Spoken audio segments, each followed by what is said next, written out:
5 makanan tradisional yang sulit ditemukan. Tapi sebelumnya klik tombol subscribe dan lonceng notifikasi agar Anda mengetahui video terupdate dari kami. Berikut makanan tradisional yang sulit dicari. Nomor 1. Nasi tiwul. Jenis masakan ini sudah banyak dilupakan orang. Orang mungkin lebih mengenal tiwul yang diberi kelapa dan gula. Namun nasi tiwul ini berbeda. Cara mengkonsumsinya dengan lauk dan sayur seperti kita makan nasi putih biasa. Nasi tiwul ini aslinya berwarna coklat, namun kadang bercampur sedikit dengan nasi putih karena untuk memasaknya diperlukan sedikit nasi putih agar tidak lengket.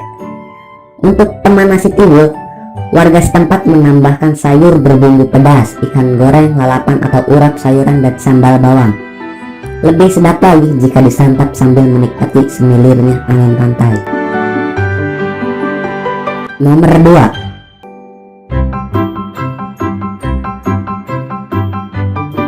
Semanggi Surabaya. Sesuai namanya, makanan ini berasal dari Surabaya. Bentuknya seperti pecel, rasanya pun mirip-mirip dengan pecel. Namun, jika pecel menggunakan beberapa macam sayuran sekaligus, semanggi hanya menggunakan rebusan daun semanggi atau Nersilia crenata dan kecambah. Sausnya kental berwarna coklat tua, bahkan sausnya adalah ubi jalar, terasi, petis udang, kacang tanah dan cabai jika Anda suka yang pedas. Umumnya, semanggi disajikan dalam sebuah picuk daun pisang. Semanggi rebus disiram dengan saus dan di atasnya ditumpangi dengan kerupuk puli, kerupuk dari beras. Dulu di Surabaya, makanan ini biasa disajikan berkeliling oleh ibu-ibu setengah baya. Semanggi jualannya yang biasa ditaruh di dalam baskom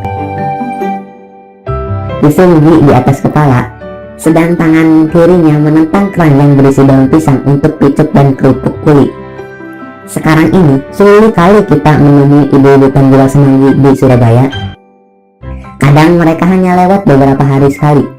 Alasannya karena sulitnya mencari bahan baku daun semanggi. Ya, lahan persawahan di sekitar Surabaya memanglah semakin sempit. Padahal di tempat seperti inilah daun semanggi ini tumbuh. Akibatnya makanan tradisional ini menjadi semakin langka. Nomor 3. Sayur babanci. Sayur babanci merupakan salah satu makanan khas Betawi. Bahan utama masakan ini adalah sayuran, daging sapi, daging kelapa muda, dan petai. Kuahnya berupa kuah pedas bersantan mirip dengan gula, namun sayurannya lebih dominan. Sayur ini udah jarang ditemui di masyarakat Betawi karena susahnya mencari bumbu perlengkapannya. Meskipun bahan utamanya relatif gampang, ternyata memerlukan bumbu yang sulit dicari seperti temu, mangga, kedaung, bangle, adas, dan lempuya.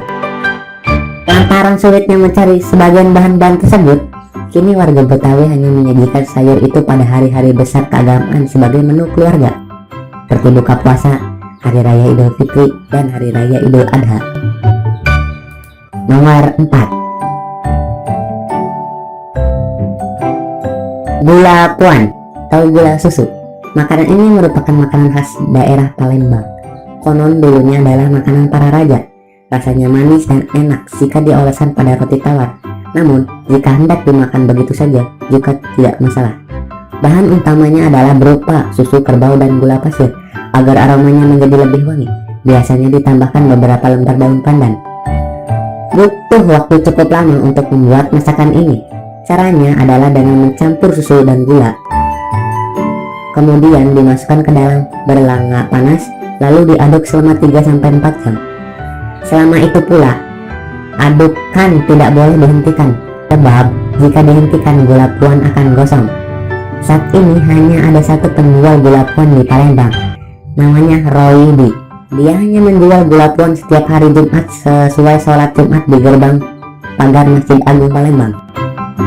Dia mewarisi cara membuat makanan tersebut dari orang tuanya. Setiap jualan dia hanya membawa 2 panci gula.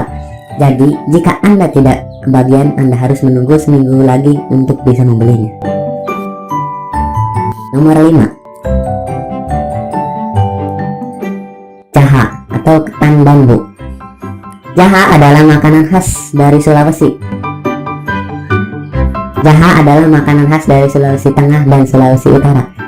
Kata jaha sendiri kononnya berasal dari kata nasi dan jahe. Bahan utamanya adalah beras ketan, santan, dan bumbu rempah, termasuk jahe. Cara membuatnya adalah campuran beras ketan yang dibumbui jahe dan rempah-rempah diendapkan dengan santan kelapa.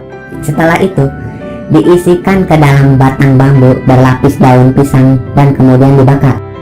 Biasanya jaha disantap bersama abon daging rusa, sapi, atau abon ikan cakalang. Bisa juga disantap gulai dan kari. Seperti halnya sayur babanci, jaha ini sudah jarang dijumpai sebagai menu sehari-hari.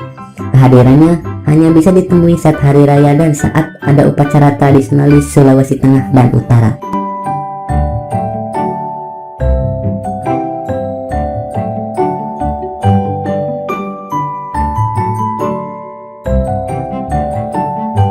Semoga bermanfaat.